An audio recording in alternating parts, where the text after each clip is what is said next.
Hey, this is Cameron, and welcome to the practice log. Alright, well, we have a lot to do today. Actually, no we don't. We don't have a lot to do today. And let me explain why. I've been practicing a lot recently. I've been doing a lot of stuff. I don't know, I kind of want to take it easy today, and I think now might be a good time to just, to take my socks off. God, I keep forgetting. There we go. Feet out.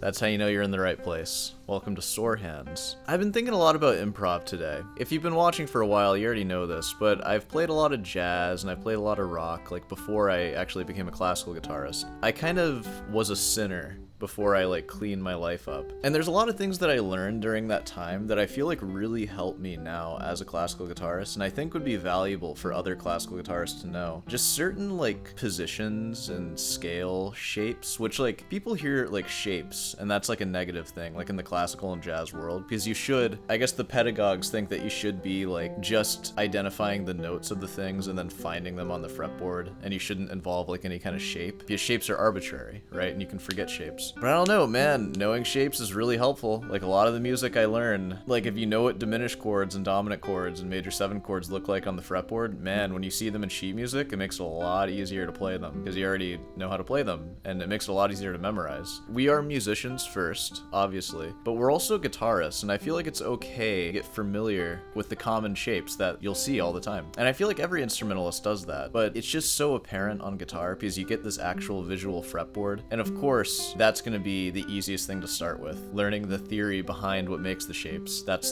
extra work, right? Just like how tabs is easier to start with than sheet music. My point is I draw from both of those perspectives, and together, combined, they got me to where I am. So I don't know, I just kind of want to talk about those and share it. So let's just go ahead and get to the piano bench, and I'm just gonna ramble at you for 20 minutes. How about that? Let's go. So of course, this is gonna kind of build off of the last improv sesh that we had, where I talked about all the scales that you can play and all the different positions. And I'm going to make a separate doc in that Google document that I have public to everybody that's just going to have all the scales and arpeggio shapes, all the stuff that I talk about for improv. It'll just be an improv folder, I guess. So there are two things that I want to talk about. First one is the pentatonic scale. And that might seem obvious to a lot of you, but I've met so many classical guitarists who, if you ask them to play a major pentatonic scale, just in G or something, they couldn't do it. So let's just talk about that really quick. I'm starting in second position. My root is G. I'm playing 2, 4, and I'm saying fingers 2 and 4. 2, 4, 1, 4, 1, 4, 1, 3, 2, 4, 2, 4.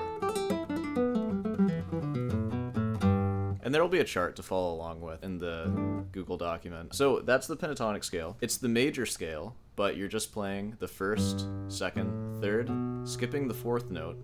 That fourth is just a little too tense. So we just go right to the fifth, and then the sixth. Oh, so I should say 1, 2, 3, 5, 6, and then you're back to 1. And that's why it's called the pentatonic scale. It's a 5-note scale per octave. I actually remember the very first thing I played, when I tried to improvise for the first time on guitar, and it was this. I knew the pentatonic scale, because I had been practicing my scales like a good boy, and I knew a G major 7 chord, and I noticed that that note is in the pentatonic scale, and I slid it up, and then slid it back down.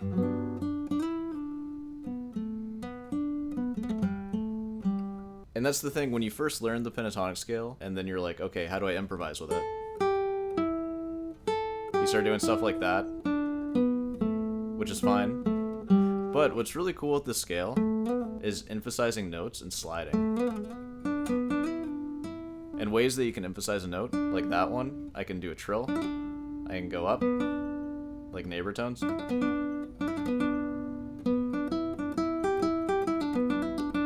So that's how I would play a melody using the pentatonic scale. A lot of sliding.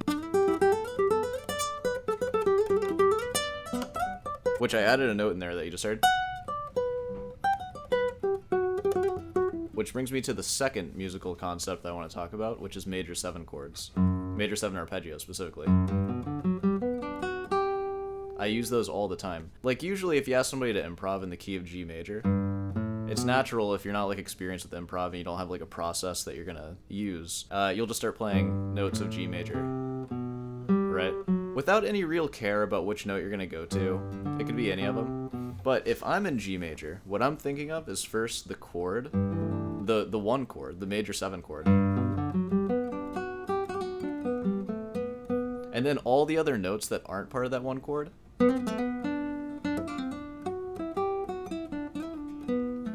I'm using them to emphasize each of those chord tones. And the notes that I will land on that are outside of the chord are part of the pentatonic scale, so the 2 and the 6. So I'll use pentatonic a lot.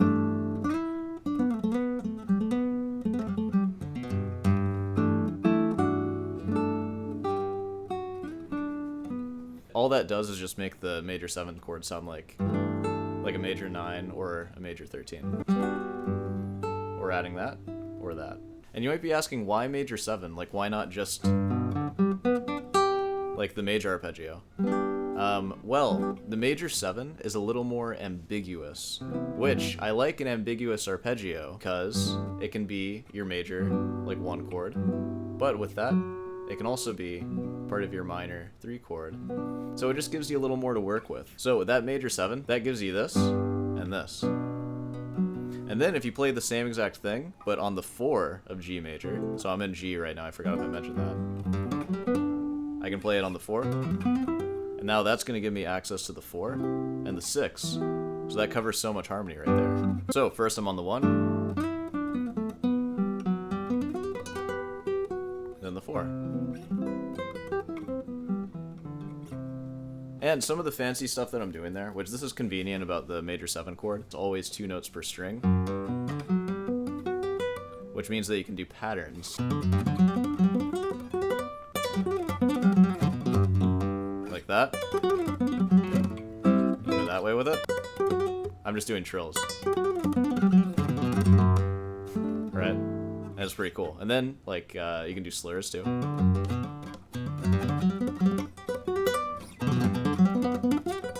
And you can figure out, like, what works. And what I would do with the major 7, just like the pentatonic scale, find it in one position, and then same thing, find it in the next position. Oop.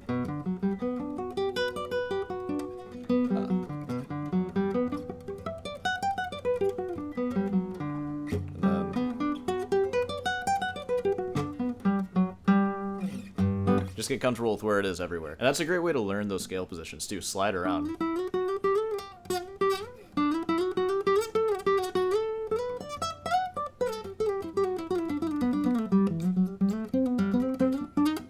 So know how to slide.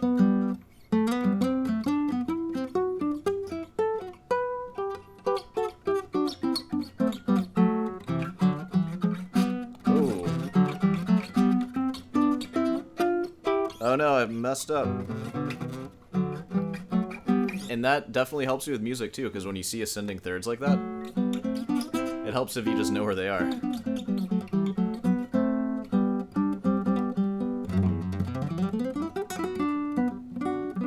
And shredding. Shredding is cool.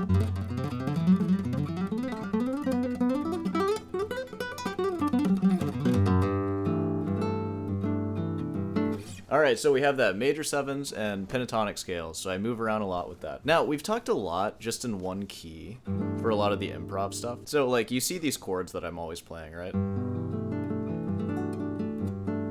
Like, I'm basically just taking all the notes that are just where my fingers are, and I'm just playing them all at once. And yes, I do have to bar to do that, because I like doing big sweeping arpeggios.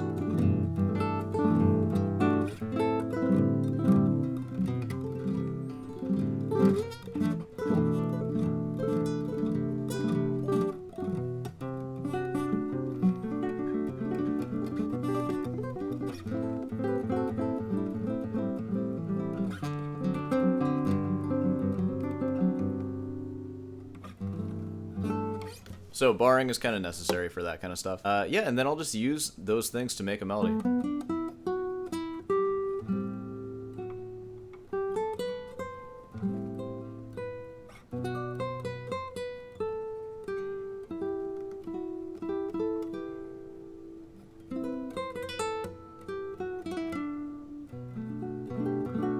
And now, and I said and now. So, you know, I can stay here for a while, and I'm just hanging around G major.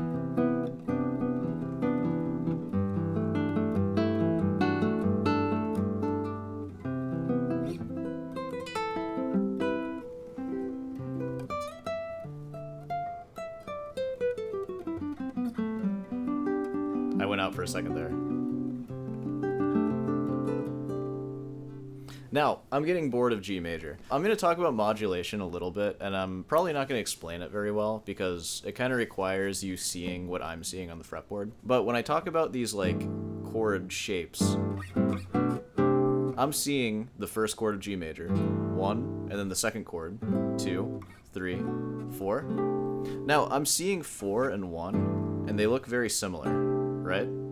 The only difference is, if I lift up that note, and I add F sharp, that's still part of G major. Now we get the sharp 11 chord. And if I were to do that here, I would be adding a C sharp into the mix, which changes the key. What key is like G major with a C sharp? D major. We have T do right there. When I play the 1, I would make that T do, which is now D.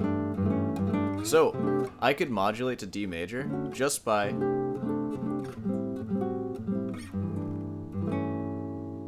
now I'm in D. I'm totally in D major now. Your ear is gonna go there. And that's what I mean by like know where you're going. So that's like an easy way to modulate to the key of the 5. And then you do all the same stuff that you did in G, but now you're in D.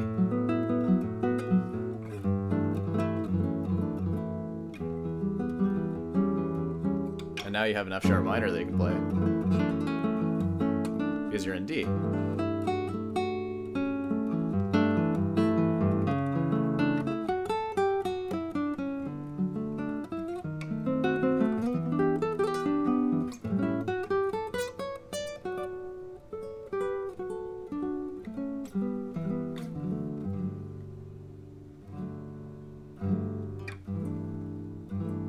And of course, if I want to go back to G major, that note that I made C sharp, let me know if you recognize this. So we're here. Yeah. C sharp drops down to C natural. And you're gonna hear, that's the next place we're going. We're taking that C sharp, which is the leading tone to D. C natural, which is now gonna resolve to the 3rd of G. So that's modulating to the 5. Like, and that's the thing with major 7s. They're very pretty. So you can use them to modulate anywhere without really thinking about it. But it's cool when you can, like, on purpose go somewhere where you meant to go.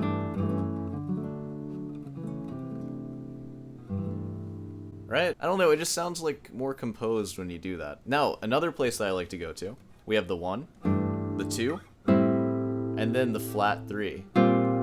Whoa! And I like making the flat 3 the 4 chord of the new key. So in this case, if I go G, A minor, B flat major, we're now in F, which is the key of the flat 7.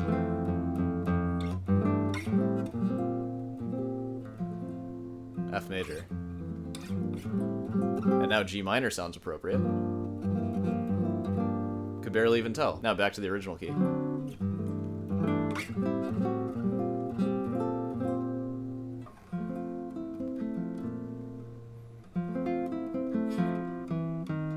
Do the same thing there.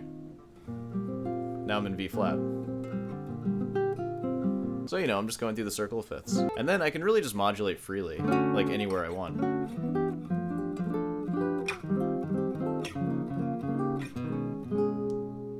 Right.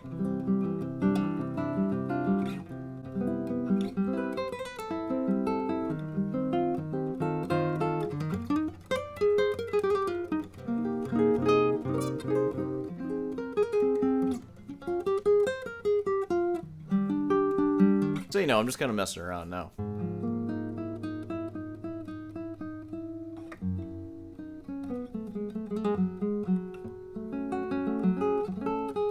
You don't always know where you're going.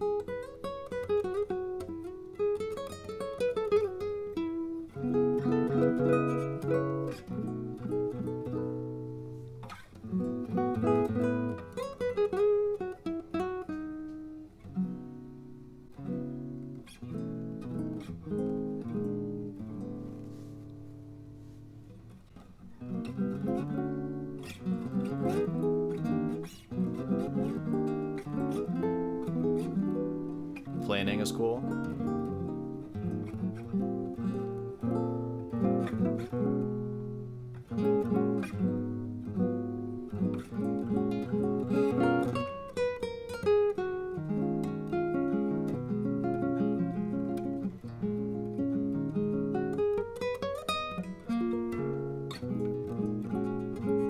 And these are all just like ideas that I'm having. I am like moving around a lot and not like following one particular thing, but I could. But you can pick any of those ideas when you're just going through them, and then you can use it to write stuff. Like essentially what this is giving me is just kind of a playground of stuff to work with. You know, gives you a framework.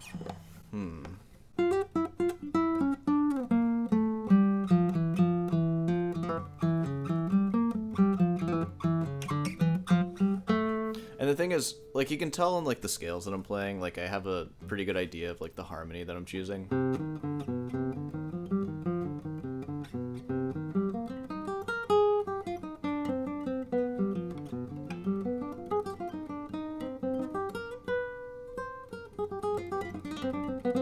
That's just because I have experience, like I have musical experience. But there was a time when I only knew these scale shapes and I had no musical experience, and the stuff I played just sounded... It's hard for me to even play like how I used to play, because I'm so used to finding chord tones.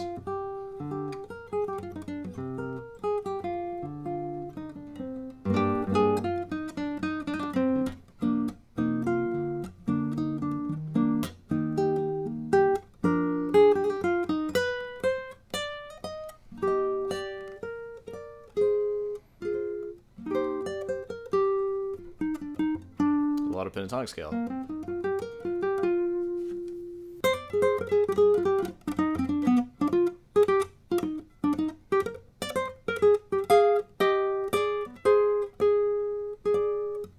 Yeah, there's some playing in there. So, this is like not a real practice log at all. I'm just kind of playing guitar at you. But yeah, that's like some of the stuff that I think about, and I use a lot of that, like if I'm composing stuff. It's just kind of a starting place that's nice to have. And man, when I'm like learning other people's music, like reading music, I see a whole lot of that stuff in it. And I'm very thankful that I have it so ingrained in my hands, because it makes playing everything else a lot easier. I'll include the pentatonic scales. Man, I really feel like the pentatonic scales are like super neglected. Like, there's no Segovia pentatonic scales. I would know like people in the orchestra in my college, and they would have to work on like multi-octave pentatonic scales, like on flute and stuff. And it was always the thing that they neglected the most, just because, I don't know, I guess you just don't play it that much in like older orchestral music. You definitely would in like more modern stuff. But yeah, it's just neglected, but it's such a great scale for improvising as just like a foundation. Alright, well, we can pretty much wrap this one up here. We're not doing anything else other than this. So, I really do believe that it's important to just learn how to play them first, and then you will understand the context later. It really helps you to understand the context if you know how to play it and get really used to hearing it from your own fingers. So, you know, go ahead and learn it. You don't have to understand it. Just learn how to play it.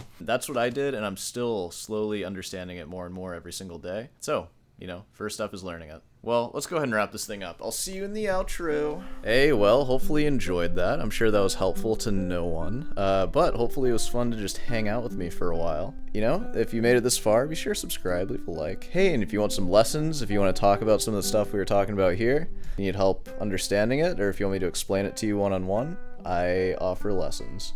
Though my primary focus in lessons is to learn classical music, but I will inevitably talk about this stuff too, because it's just stuff that I do.